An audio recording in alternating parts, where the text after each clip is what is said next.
Hi అండి. ఈరోజు ఈ కరివేపాకు చెట్టు ఉంది కదా, ఇది ఇంత గుబురుగా ఇంత చక్కగా రావాలంటే ఏం చేయాలో చూద్దామా. చూసారా ఎంత ఇగురు బాగా వచ్చిందో. చక్కగా ఈ పైన చిగురుని ఇట్లా కట్ చేసేసామనుకోండి, చాలా బాగా వెంటనే పక్కన చాలా బ్రాంచెస్ వచ్చి ఫుల్గా బాగుంటుందండి. ఇది కూడా సమ్మర్ రాకముందే చేయాలి. అది వింటర్లోనే చేయండి, నవంబర్ డిసెంబర్లో. ఇలా చేస్తే మొక్క పైకి ఎదగకుండా ఉంటుంది, కిందనే ఎక్కువ బ్రాంచెస్ వచ్చి మనకి గుబురుగా కావాల్సినంత కరివేపాకు వస్తుంది అనమాట. ఇలాగా ముదిరిపోతూ ఉందనుకోండి, ముదిరిపోయినటువంటి వాటికి కాయలు కూడా వస్తాయండి పూతలాగా.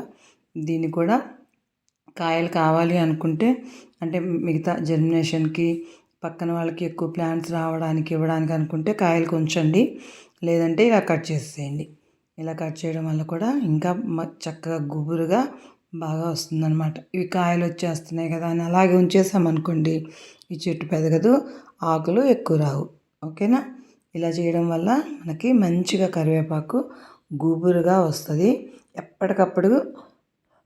ఎప్పటికప్పుడు ఫ్రెష్ అయిన కరివేపాకుని మనం తీసుకోవచ్చు అన్నమాట. కొంచెం వాయిస్ క్లియర్గా లేదండి, జలుబు చేసినందువల్ల ఏమనుకోవద్దు, ఇన్కన్వీనియంట్గా ఉంది.